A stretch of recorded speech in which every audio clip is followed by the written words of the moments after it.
sigurie madhe. Ne do të investojmë dhe do të rrisim pagat e policëve. Do të bëjmë një polici profesionale që jo polici të partisë politike apo me Okej, asta të lutem se ta shpërndaj pak bisedën se jemi në fund. Më pak. Jo, nuk do të kryejmë mundësi të barabara. Tash a na thirrë. Po dakord, po s'ka për shkak të kohës. Tash ne do merremi me çtike bërë marketing.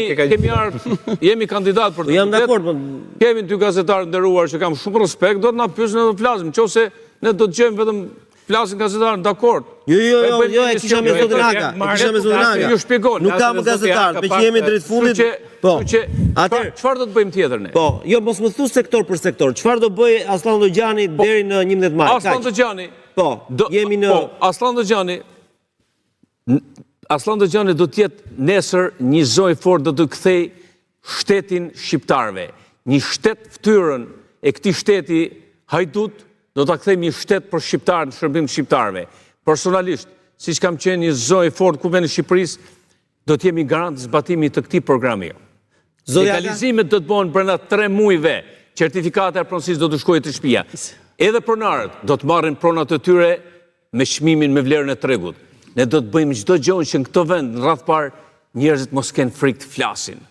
Okej, do t'ja kritikojnë. Edhe këtu në media tjetë e lirë. S'ka njëri frikë tani, mos e egzagjero tani, apo flet hapur si çdo.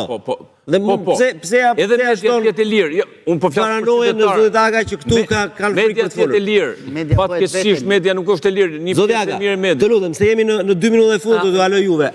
Ne këtë njeri që është kryeministër, që nuk është shqiptar, po shqip fols, sepse po të jetë shqiptar nuk i kishte detyruar 1,5 milion shqiptar largohen, do t'ik me turp me datën 11 maj. Partia Demokratike do të fitoj bindshëm.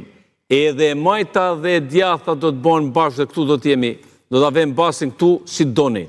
Okej, Nuk mundet ky njeri të sjell, nuk sjell më asgjë, do t'ike, do t'a largojmë. Okej, zoti Aga. Zgjidhja e problemit pronës, Partia Demokratike ka një platformë të mirë punuar. Një herë për gjithmonë në këtë vend do të zgjidhet problemi i pronës, problemi i tokave. Ka pronar që nuk kanë letrat e tokës. Unë jam gafarka. Unë shoh komshit e mi, s'kam nevojë me shku shumë larg o Denis, që nuk kanë akoma tapit e tokave. Kjo ju prap jeni mirë kurse boni siç ne boni ne në Kukës me ble tokë. Të lutem se jemi në fund. Mos ma lërë se pastaj do filloj të mas kohën me mund ta bëj edhe ju me ble tokë të pavës mirë. Zoti Aga. Të lutem, fokusohet te fushata personale meqense jemi në minutën e fundit, po. Po, kjo është rregullimi i problemit pronave. Edhe kjo është, ore, Denis. Po. Pa rregullimin e problemit të pronës private nuk ka zhvillim.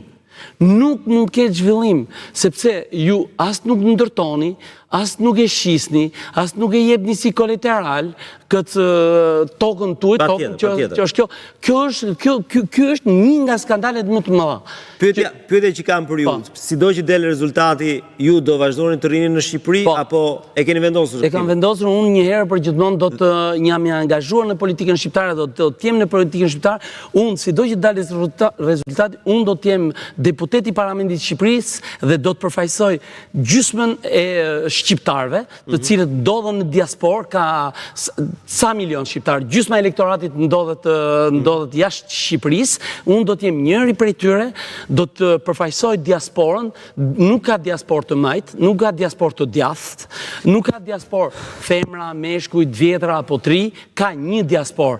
Edhe këtë diasporë do ta përfaqësoj unë në Parlamentin e Shqipërisë, shpresoj ato që janë të regjistruar dhe që kanë votuar, edhe që janë duke votuar, që më kanë votuar, por edhe ato... Ka probleme me votën e diasporës, se po dëgjojmë nga Greqia ka shumë probleme. Keni informacione? Edhe ato që nuk kanë votuar, edhe nuk janë regjistruar, do të pjesa më e madhe e tyre, një pjesë e madhe e tyre, do të vinë në Shqipëri edhe do të na votojnë. Në 11 maj, po thua? Me 11 maj, po. Sepse njerëzit kujtojnë që ata që jetojnë jashtë kanë drejt votojnë dhe në Shqipëri, nuk është problem. Kanë të drejtë mjafton të bëjnë udhimin. Ato që nuk janë regjistruar në diasporë kanë drejtë të bires unë bëj një thirrje. Atë dhe ju thret. Ejani. Ju lutem, nëse keni mundësi, paktën vendet rreth e përqark, hajdeni këtu dhe bëni ndryshimin. Ju e shihni që në vendet demokratike ka një demokraci, në këtë vend është një autokraci. Të gjitha pushtetet, edhe pushtetin e 4, media, vetëm një njeri e mban në dorë, Edi Rama. Prandaj, unë them që ne, me datë 11 maj, do dalim fitus. Mos kujtoni që shqiptarët janë të papërgjeshëm dhe nuk e shofin këtë. Të vetëm problem që ka shqiptarët, që ju a vjedhin dhe ju a tjetërsojnë votën e tyre. Faleminderit, zoti Aga.